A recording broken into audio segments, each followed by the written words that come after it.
Unfortunately or fortunately, I feel, majority of our workforce in companies in India, which is a country with high inflation, regardless of this COVID or no COVID. America, of course, was for them.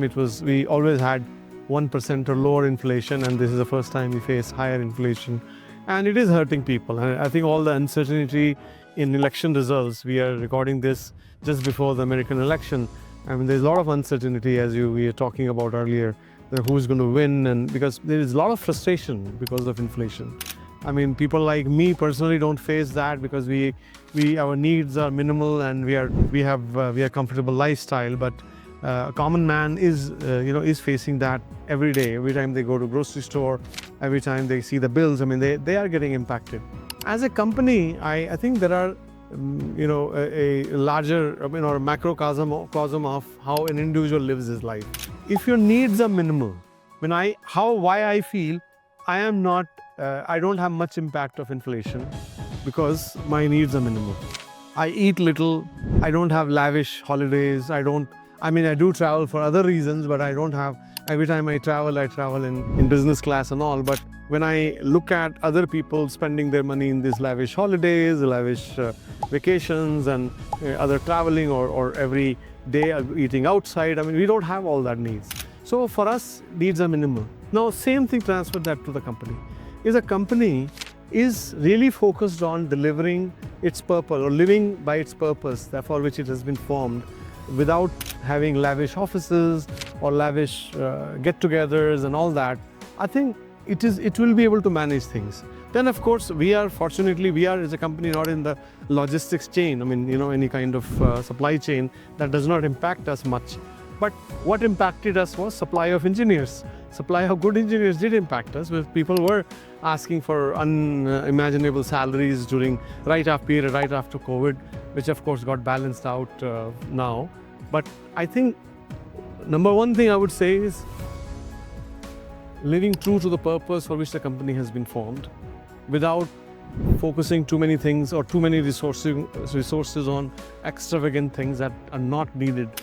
And if your business has a supply chain associated with it, then of course you have a double whammy, because if you don't maintain enough stock, you can't deliver on time.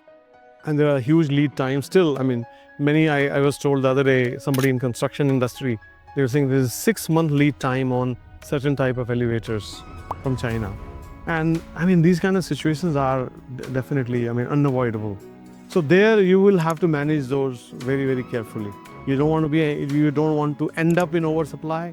You don't want to not have things when you need them, right? So managing this thing appropriately in the best possible way is very, very important, right? Setting the right expectation to your clients and all those things are important, right? Like, it is similar to, let's say, when we are not able to hire the right engineers at the right time, it does impact our business.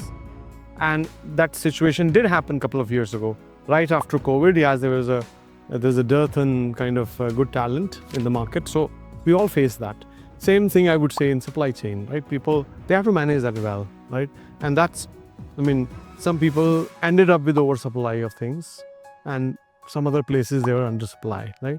Using technology in these kind of situations definitely helps, And I think a lot of reasons for inflation outside were because of also, I think,